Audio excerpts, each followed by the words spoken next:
Reminder, all attendees for today's webinar will be entered into Paper Tiger's new Apple iPad contest ending June 30th. And Anne has again graciously offered 30 free minutes over the phone for anyone interested in more professional one-on-one assistance. We encourage you to contact her. You would be surprised how much help she can provide in those 30 minutes. We want to make our webinars as fun as flexible as possible, so feel free to let us know what you want to learn about for future webinars. You can send all feedback to us at sales@thepapertiger.com or in the comment section of the webinar blog post. We have with us today Fred Holgado of Paper Tiger and Anne McGurty, CEO of Strategize and Organize. Fred will be presenting the basics of getting started with Paper Tiger Online, and Anne will be presenting the life cycle of file management and also what she calls a reality webinar demonstrating how to index into Paper Tiger, working through your inbox, as well as answering questions that have been asked during your webinar registrations. Anne is a professional speaker, productivity expert, and author. If you want to learn more about Anne and her services, please visit her website at www.strategizeandorganize.com. She may be in Colorado, but she's nationally recognized as an expert and works with people throughout the U.S. and in person and virtually. I will be pasting her contact information in the chat section. So now I'm turning the call over to Fred. Fred? Hi, Janet. Thanks. Hi, everybody. Thank you for joining us today. Like Janet just said, I'm going to go over the basics of Paper Tiger. We're going to explain to you, Anne and I together are going to explain to you some of the concepts behind Paper Tiger, what a database is, what a location is, how to get those set up. And then once we get through that, Anne will go ahead and take it from there, and she'll go into some more advanced topics regarding some transfers, the life cycle of paper, etc. So let's go ahead and get started. What you see here on the screen is the Paper Tiger dashboard. Once you sign up for the application, which you can either sign up for a free account or a paid account, you'll see this screen. It'll look somewhat like this. It'll probably be empty when you first sign up. But just to give you the basics, the dashboard just kind of tells you a little bit about what's been going on over the past few days regarding your database activity. For example, here it shows you some of the actions that have been taken previously. If you look here on the right, you're going to have a list of databases. Again, this will be empty, and there will be an image there that points you in the right direction as far as what you need to get started. But here's where you'll access your databases once you've created them. So to get started, the first thing we need to do is actually create one of these databases. For now, we have a couple of existing ones right now, but I'm just going to go ahead and create one just to show you how the process works.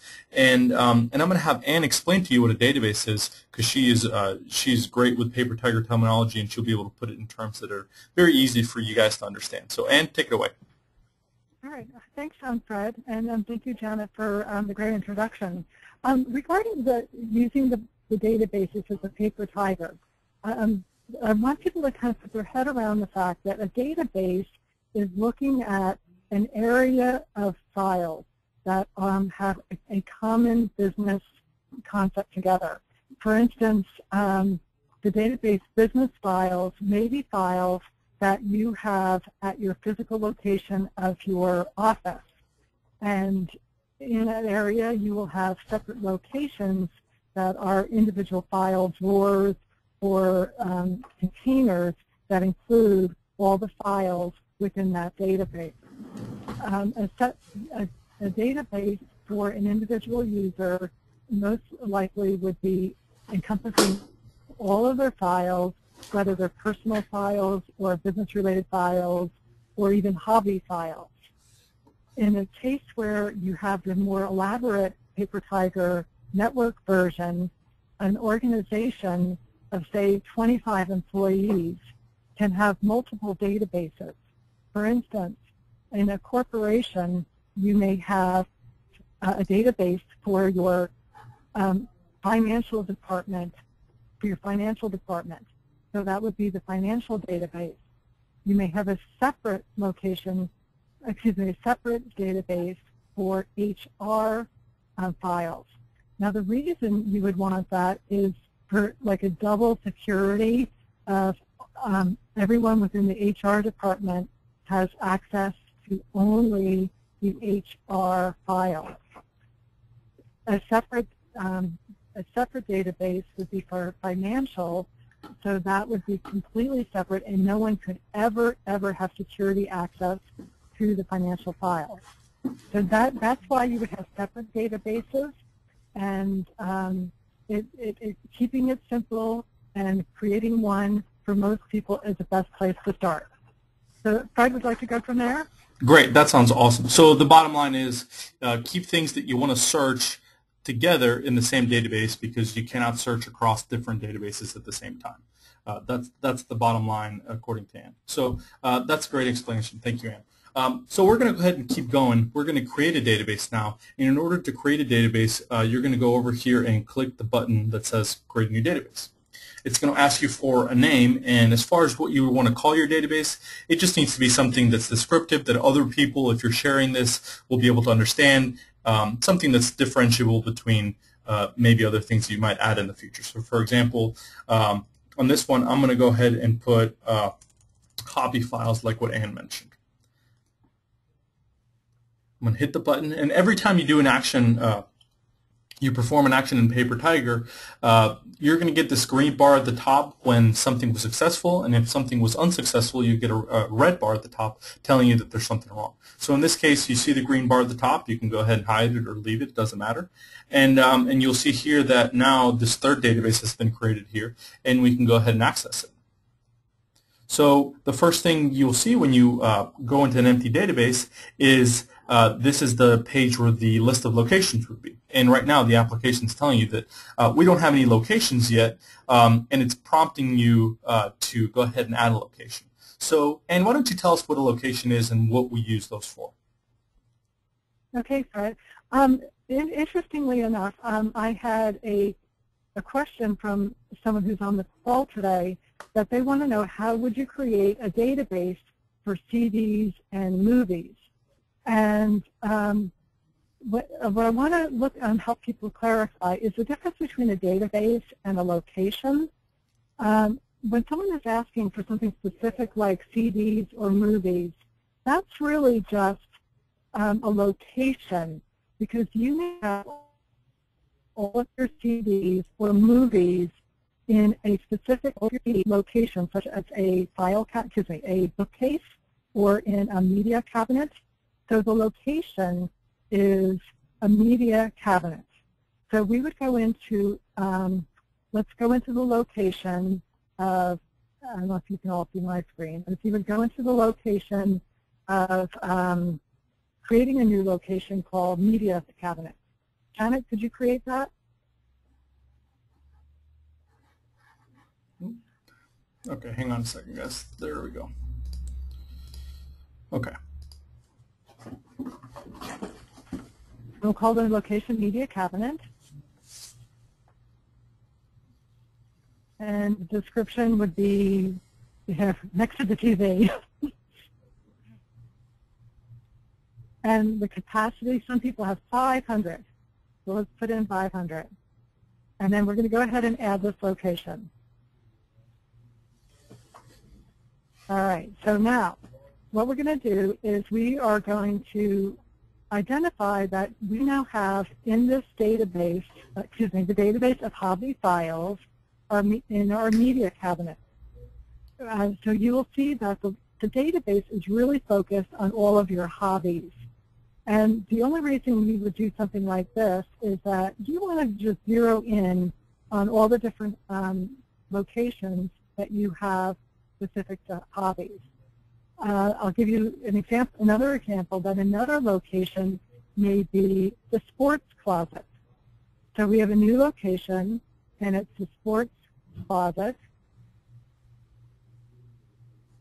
And we'll put it in the description, and we'll call it the locked locker cabinet in the garage.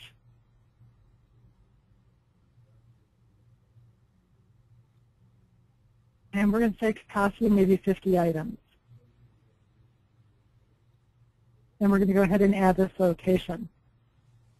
Now, for those who've been on this call before, you're seeing that this is a really fun new way of using a paper tiger, because people have asked about how do you organize things, the bulky things other than files.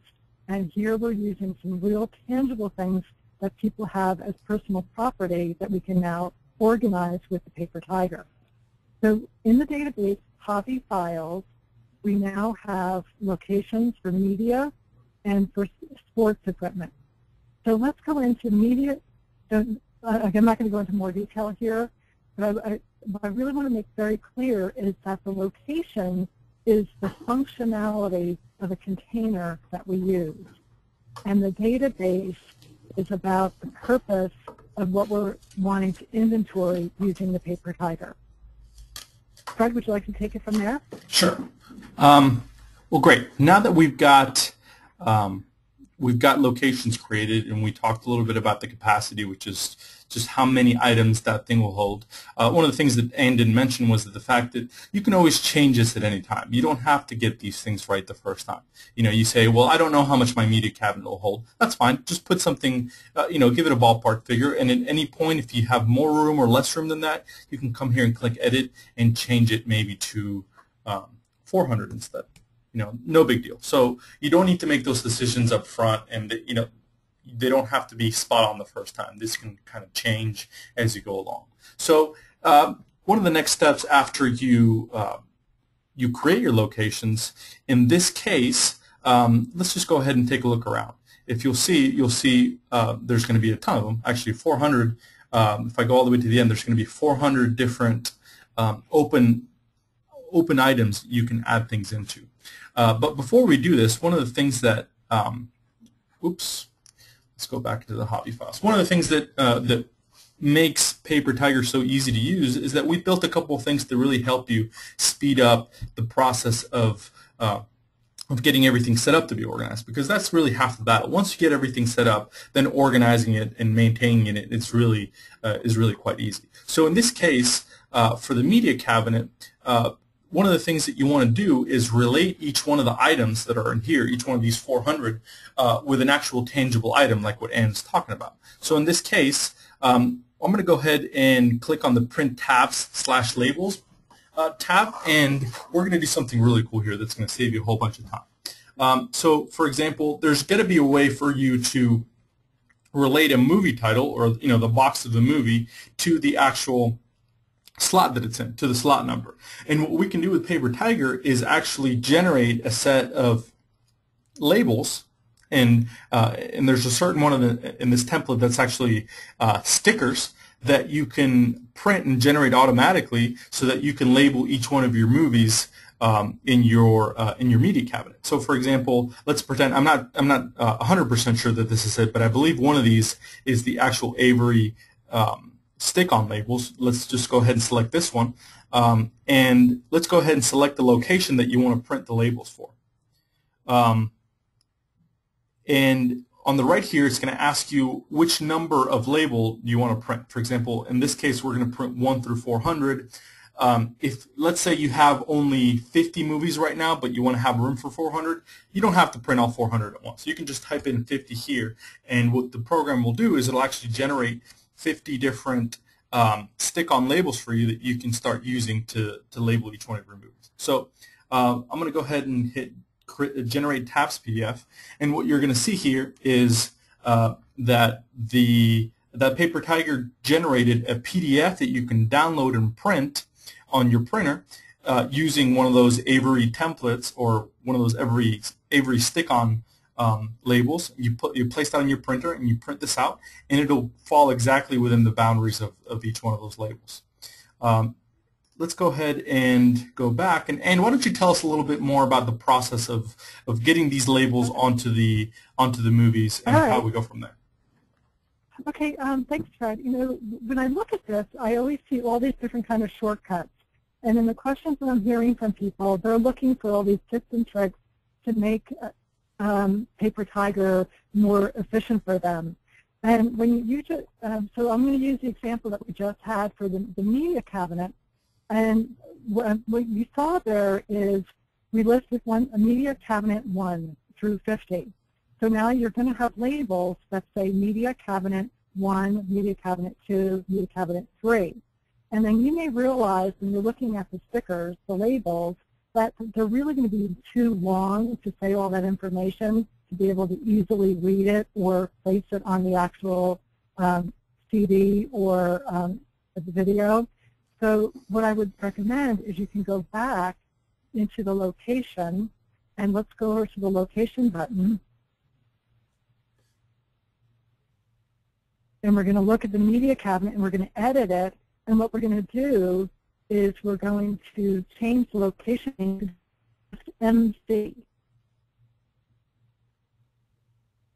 Okay, and then under the description, I'm going to be a little bit more complex and say MC equals or is the media cabinet. So now, when we go to print the labels, you can save these changes. Then when we go to print the tabs for this now,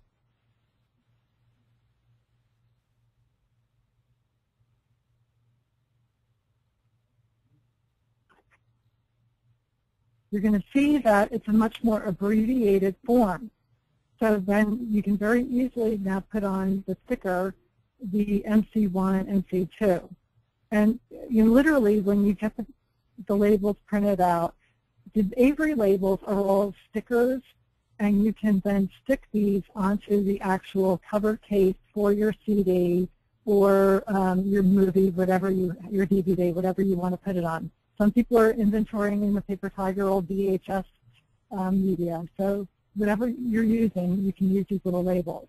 Well, I just want to point out that when you go to the Office Max or the Office Depot store, these Avery labels can be purchased in the classic white stickers, or you can get them in different colors. So for those of you who like to have a little bit more visually appealing stickers, we can get them in different colors so that it'll stand out a little bit better as you're organizing your cabinets. Okay, I want to go back to the, someone had a question about a database search. Now, I'm getting a little sophisticated here today because the basics are very well covered, and you can see from Fred that it's very simple setting it up. And I'm also happy to go over the basics with anybody on that free 30-minute consultation. One of the questions that we had was a database search. You know, how do you get involved in quickly doing a database search? All right, so I'm going to go into the media cabinet, and we're going to need to add a file. And what we're going to do is we're going to hit New, and Gone with the Wind is the name of your CD. So what we're going to do... What's the name of the CD? Gone with the Wind. The old Scarlett O'Hara.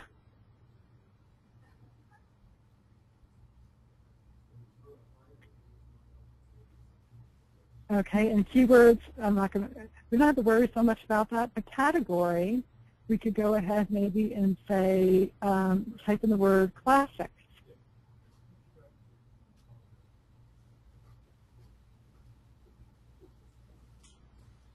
Okay, now we're going to add it to Media Cabinet 1. Okay. All right. Okay. Then we're going to add a new one. We're going to add a new file into our Media Cabinet. As I'm going through, I come across, let's see, Moondance. And keywords is going to be Van Morrison. And category would be music.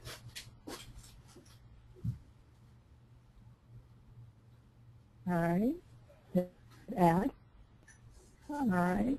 Okay, so let's go add another one, New. And Moonstruck.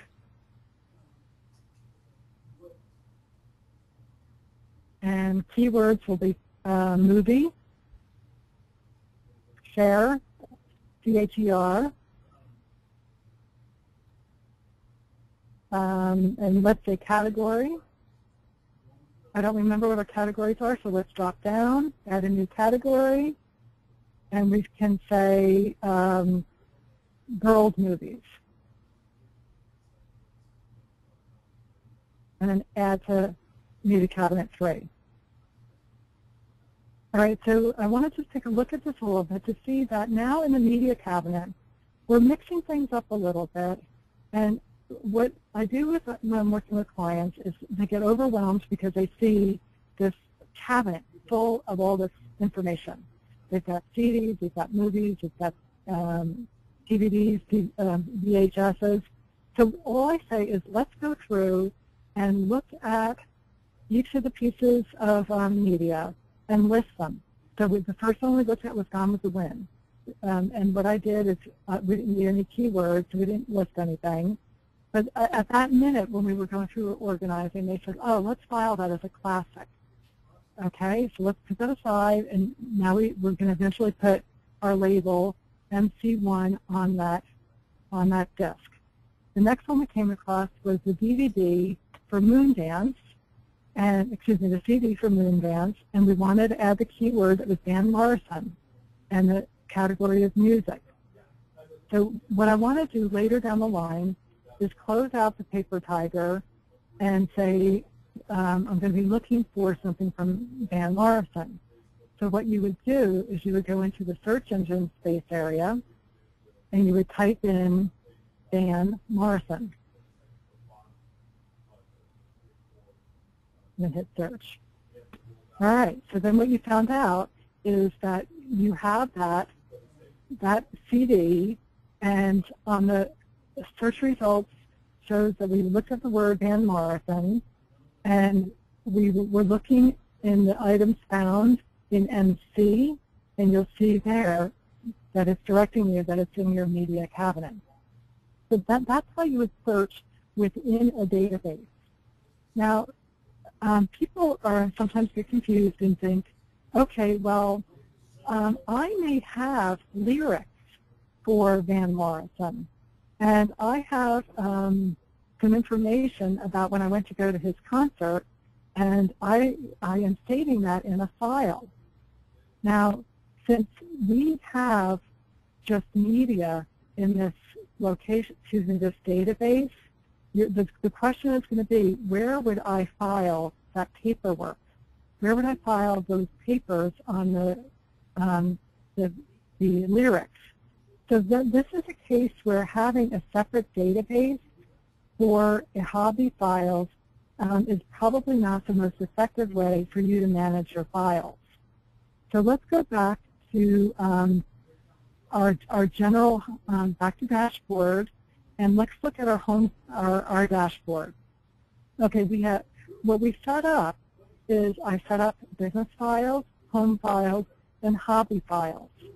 So I'm realizing, you know what, it probably wasn't the smartest move for me to create another database for hobbies, because realistically, they should be part of my home file database.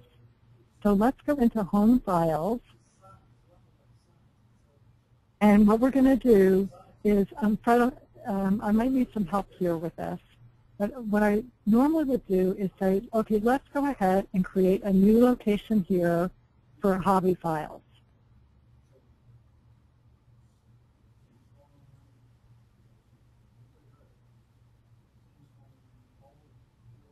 And what we're going to do, you know, the location name is not going to be hobby files.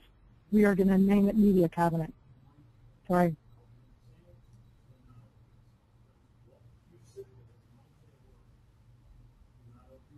And as we just learned, we may want to change that to FMC. And capacity is 400. And go back again into the description. Just say media cabinet. And then we're going to add this location. TV. All right. Okay. So what we have now is, I don't know if we're set up right this minute to be able to do this, but you should be able to take all of the data that you put into the original database for hobbies and export that so that it could then be imported into this home file locations. So I don't think. And I'm sorry, let me interrupt you right there. In PaperTiger Online, our tech support team would need to do that for you. Okay. All right. So, okay. I'm jumping to a little bit more advanced because that has come up this week. So thank you very much, Janet. All right. So if, because I was working with someone this last week who was on our phone call 2 weeks ago, and she had created several databases. And what we were able to do through the tech support team was to take that old information and import it into the one database. Now, the benefit is, let's go back to this MC2. And we're going to go in and create a new file, and we're going to call it Moondance. Keywords, Van Morrison. And actually, I'm going to change the item name to Moondance CD. Okay, and then I'm going to hit save and add to MC1. And then I want to go back to my locations, because as I was going through that big pile of media, I came across the lyrics. So let's go into the reference files. And we're going to create a new file. And we're going to call it Moondance Music. And keywords are lyrics to songs. Van Morrison. And then hit add to reference file 1.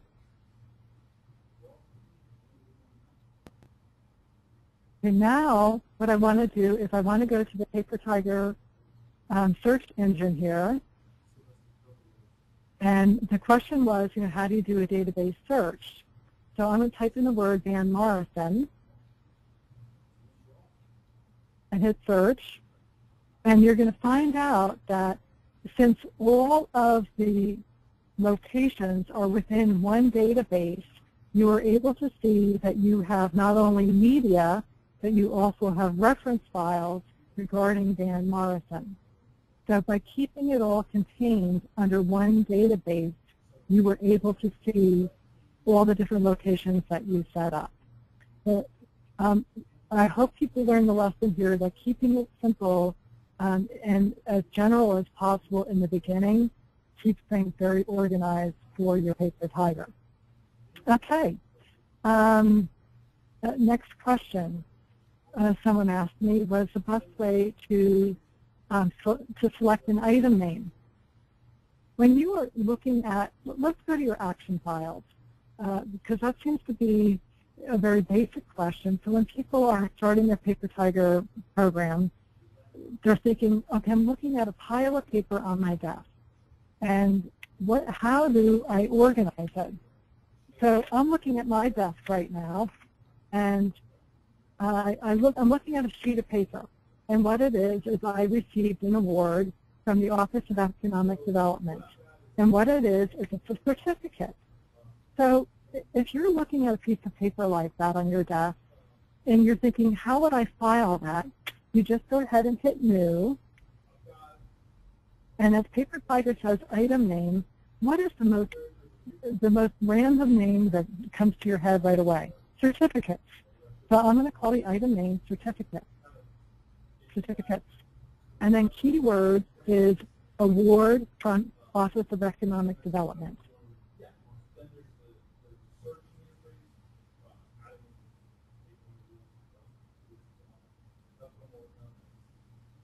And then what I'm going to do is I'm going to add that to action file number 2. Okay, so now going back to looking at the files that are in my action file drawer, it appears to me that I may have thought that where is that certificate from the Office of Economic Development? So when we go to do the search engine and type in Office of Economic Development,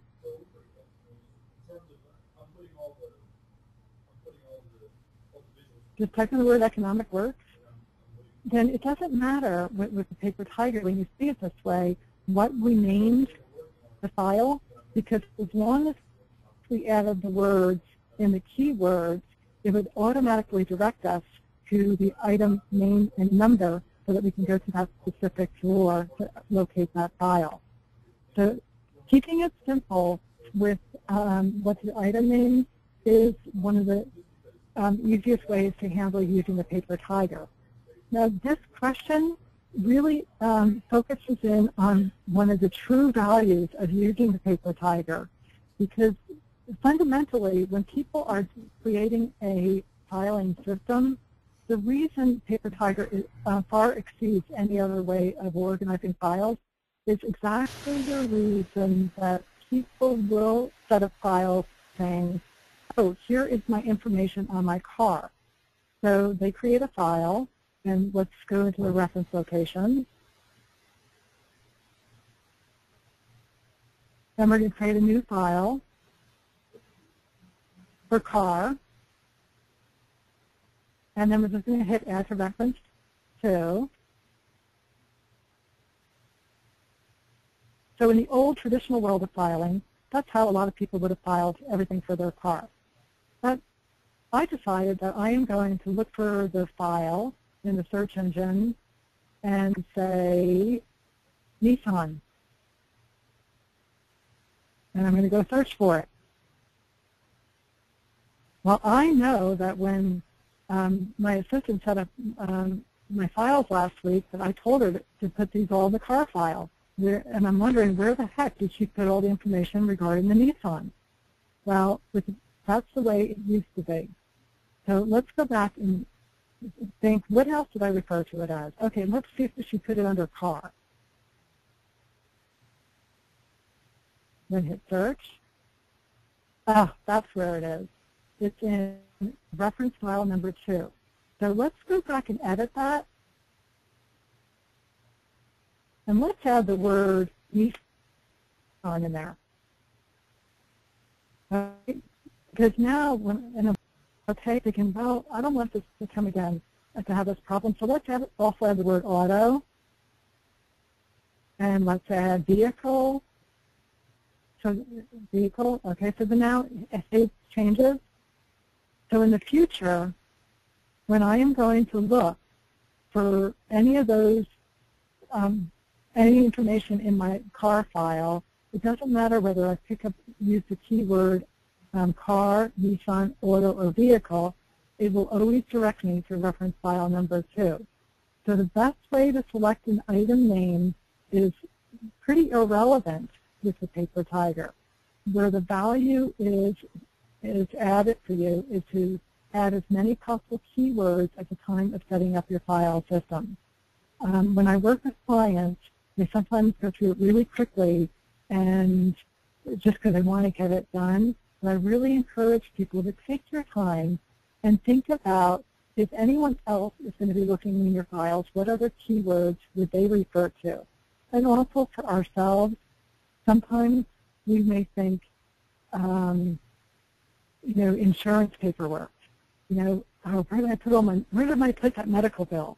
So last week you may have thought insurance made all the sense in the world. So if you were to type in medical, I don't even know if I have a file here, but if we type in medical, yeah, I don't have any files for medical today.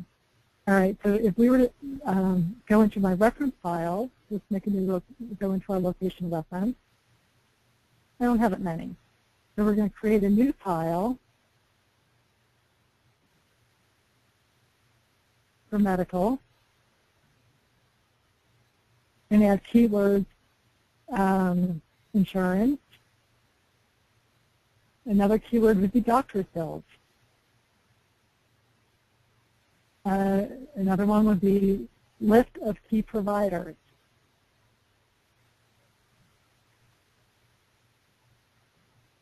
And add to reference 3. So again, we use the word medical as an item name, but again, when we go to look for another item name of insurance, then if we were to search for the word insurance, then it would directly guide us to what files that we have with the word insurance in it. So the item name is kind of immaterial at that point. All right, I'm going to go over to, someone asked a question about how do you deal with transfers and confirmations. So let's go to the location of action files. And when I was doing my filing, I thought everything had to do with all my action files. I'm looking at my action file drawer, which is ideally with the methodology of the Paper Tiger. The action location is the drawer that is closest to you when you're working at your desk. If you're right-handed, ideally that's in your right-hand drawer. Left-handed, it's to the left of you. These are for files that are your current projects that you're working on right now, and it would really be very inconvenient for you to have to get up and move somewhere to go find those files. So you want them closest to you. They are also for projects that are temporary, and they may come to an end. So for instance, let's create another new action file, and we're going to call it 2010 taxes. You just thought you were done with that word, was that? So let's add action 3. Being April 21st, I think everybody's over that. So the reason I'm saying this file name, and we're talking about transferring, is we're going to identify that we are now done with 2010 taxes. So everything that I've been adding to that file for the last year can now be moved to a reference area. So what we're going to do is we're going to identify that row, and we are going to transfer that information. We are going to move it into a new area, and the location that makes more sense now is the reference files, because the reference files are down the hall, and I don't need to be taking up all this room in my right drawer. Okay, the question is, do you want a confirmation of this transfer or no? And the reason we ask this question is that oftentimes when people are setting up their filing system or when they're going through their files, they may be in a very busy office and might get distracted. So by requiring a confirmation, you can get distracted and then pick up your place afterwards so that when you physically move the file from one area to another, you have a way to guide yourself. So let's go ahead and move this item. We're going to click to move this item and keep a yes reminder. And what you're going to see is that in your action drawer, the 2010 file, action number 3, is still in the drawer. So you have not moved it yet. It's just sitting there. You made a decision, you're going to move it, and you don't physically have to do anything right now. I want you to type in the search database to look for your 2010 taxes and search for it. Okay, so what you're going to see is it's still there until you physically move it. All right, so how you're going to actually get it out of there and move it into the reference files is you're going to go to the confirm icon, and this icon identifies all of the files that you physically need to make a change to. The biggest value of doing this is if you're in the mode of cleaning out your files and you're just making decisions right now where to move everything, you can make those decisions, transfer them, and now you physically can give this list to someone and they can actually do the work for you. So we're going to identify that we're going to move action number 3 and move it over to reference file 4. we're going to confirm it. And it's going to double check you and make sure that you're doing it correctly. And now you're all caught up and you physically have moved the files from action area to reference file. Now, when you go to type in the word 2010 to look for your taxes, you can see that it's now moved to reference file number 4. And the PaperTiger will move it into the next available number, item number available for the location that you're transferring it to. So that's how you would transfer and why confirmations are valuable. Another question that I just thought of while we were going through that is, how do you organize yourself so that you can do a big file clean-out day? One of the greatest values with the PaperTiger is the recording function. So we're going to look at reports. And I say to people, depending on how busy your office is or your files are or how jam-packed your files are, you want to periodically go through and do what I call, the PaperTiger refers to as the clean-out report. And so we're going to look at generate a clean-out report by clicking the icon there. And what we're doing is we're looking at every file, location, and item that you have within your database. And looking at this report, you can separate yourself from the overwhelming task of all those cabinets of files.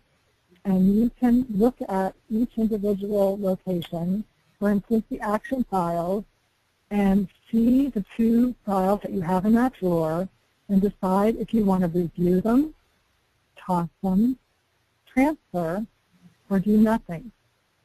In the event where it says transfer to, that is where you would indicate something like what we just did, where we transferred it from the action to the reference. So you might put in the little scribble in there and just handwrite reference, or you may say toss, or you may say transfer to new location archive. And then once you go through this file cleanout report, you can then either take a couple days off and go back and do the filing, or you can delegate this task to someone else so that you do not have to be there to work with someone to do your filing. So isn't that a great feeling?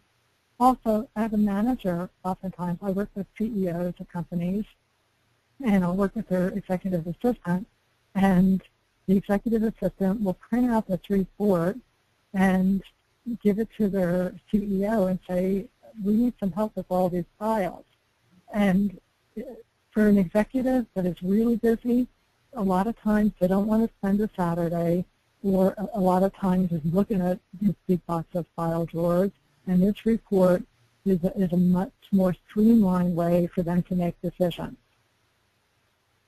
All right, Janet, have any questions come in while we've been on the call here? I've gone through quite a few of the questions that we've had so far. Do you see anything? Yes, I'm here. Sorry, can you hear me? Uh-huh. Okay. Is the description of the keywords or search words? I'm not quite sure I understand that. The keywords in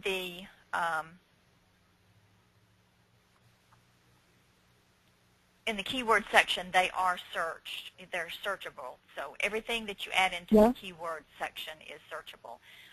Okay. If you have the notes turned on, looking at the database preferences, you'll see whether you can turn on notes or not. And this would depend on whether your notes actually shows up in your database or not. Here we have it enabled, so you should be able to see notes, and then therefore your notes are searchable. So everything you see here, item name, keywords, notes, and category is all searchable. Okay, just mentioning, thank you, Janet. I'm glad that somebody asked about the notes. The notes function is really wonderful because especially when there's multiple people using the Paper Tiger. But individually, you may let's create a new action file.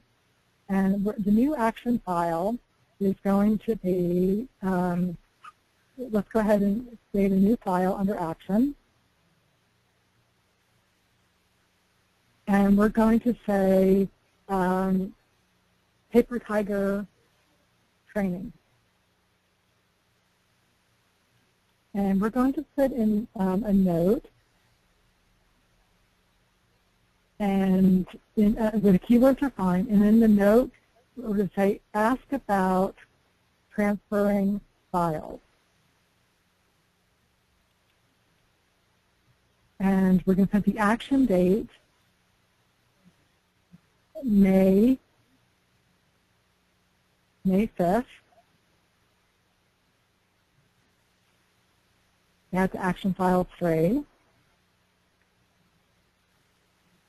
And what you have now is you've been taking notes, maybe, of this class, and you want to save this. Is that saved? Yeah, I'm saving it. I think it's hung up on me for some reason. Okay. All right, so for participants, you're taking all these notes on this class, and you're really enjoying everything that you're learning. But some questions are coming up because you want to go back and test how to do something. And what you wanted to test was how to do the transfers, and you wanted to see if you could do it all on your own. So you're setting up, now that you go home, you're setting up a new file, action number 3, and it's going to be your Paper Tiger teleclass file. And in your notes, you're going to put in there, ask about the move and transfer function. And on the action date of May 5th, when your reminder pops up, the notes will refer you to why you wanted that reminder. I find that that's really helpful because people get reminders and they're not exactly sure why they wanted the reminder. So I've been directing people to use that as a call to action of a reminder.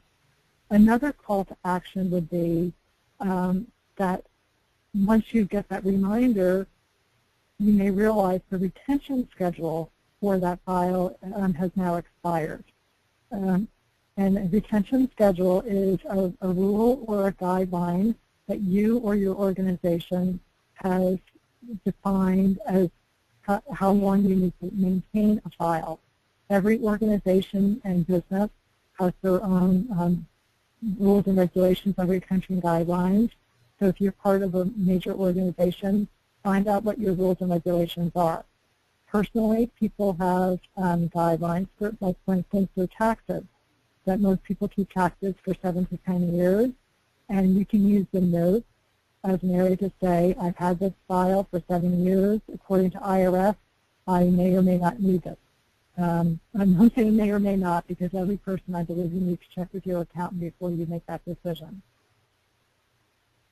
So the reminder will pop up every morning when you open up your Paper Tiger, or you can go over to the icon on the far right where it says Reminders, and you can see that there's no reminders as of this moment. So you're in a pretty good position that you don't have to worry about anything for the horizon of 7 days.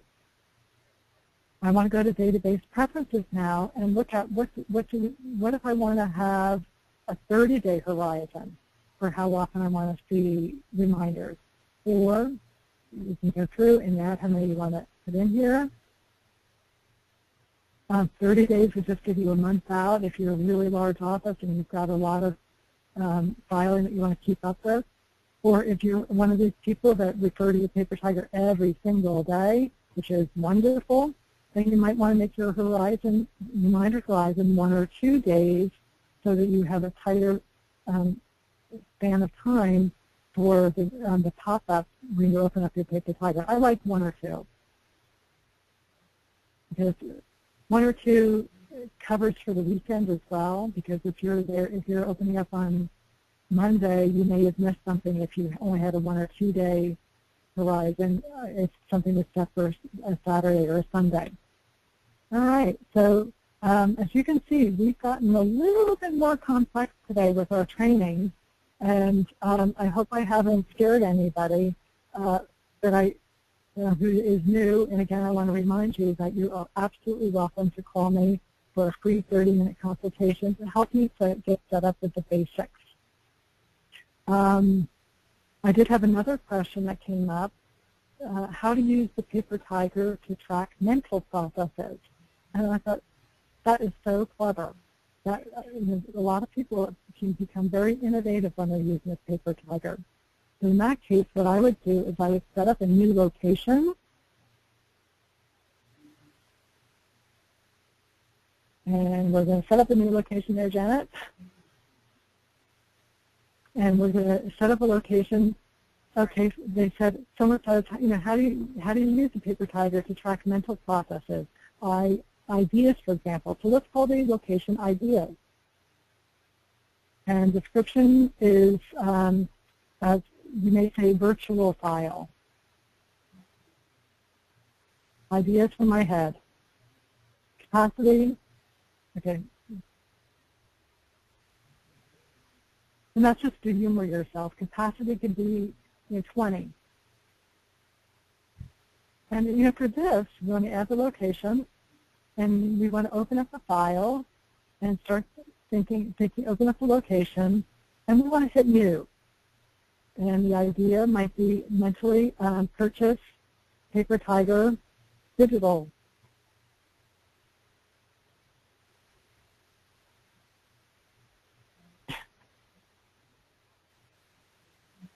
All right, and we want to put the keyword digital organizing.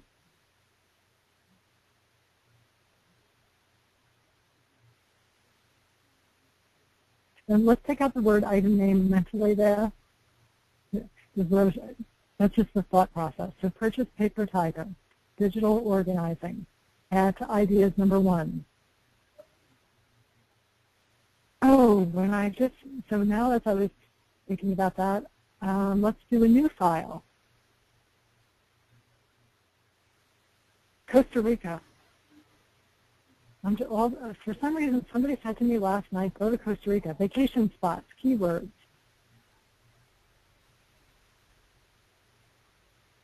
And then hit add to ideas. Let's see. Another idea might be recipes.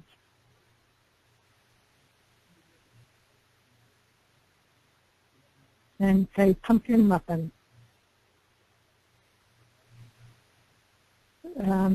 Google, and put keywords Google, good housekeeping, recipes. And the reason we put that in there is you just had a fleeting thought in your mind that someone referred to an article in Good Housekeeping magazine about these great pumpkin muffins. So add that to ideas number 3. So what you've done is you've turned your Paper Tiger into a virtual cabinet here so that you could capture all the ideas that are passing through your head. So later down the line, you may end up having physical papers for recipes because you get that magazine and you pull tear sheets out of those recipes. So what you're going to do is you're going to go into your ideas, and we're going to maybe delete it because you don't no longer need it. So we're going to select that item,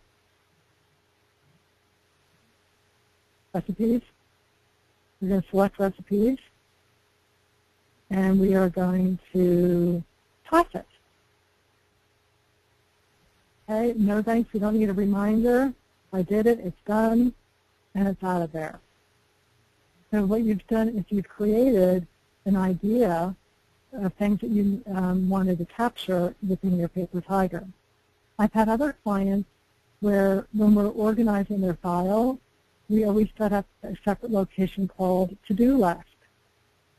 And in that location, we don't necessarily have to set it up because we're running out of time. you can, when you're doing your filing and setting up your PaperTiger system, I recommend that people set up a to-do list or a punch list as a location. And what we do is we think about the day of organizing, and the item names are tasks that we want to accomplish to complete our organizing process. And a task might be an item named purchase label machine, or so that would be item number 1. We may say purchase a better chair mat, because we realize as we're moving around our office that we don't like that chair mat that we're using. Or as we're leaning over, we realize the reason we never use that file drawer is there's no lighting over there. So we would add another item name called lighting for back corner. So using the PaperTiger is more than just a vehicle for managing your paper. And I hope I've opened up today your imagination to how to use the PaperTiger more creatively. As we get more and more creative with our paper and our stuff, you can use the PaperTiger to organize your processes, whether they're physical or mental. And I hope you saw today's email that went out by the Monticello Company that there is a digital PaperTiger coming along very soon. So Janet, would you like to take over and finish out the call and give a little bit more information about how we're going digital? Oh, sure. And great job. We appreciate your time and all of the helpful tips. There were several questions on the call today that we did not get to. We just have so much to cover in an hour, but we want to be respectful of your time, of course. We had some great feedback from attendees telling us how much the webinars have helped. So we appreciate that feedback. Please let us know, again, what else you would like to learn on future webinars. And we will be going back to all of the questions that have been asked during the call today. We will post those on our webinar blog, the Q&A section under this specific dated recording. So, and we'll try to get back to each of you individually that has asked the questions as well.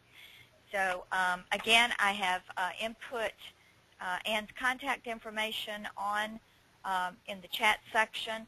We want to thank you again for attending today's webinar.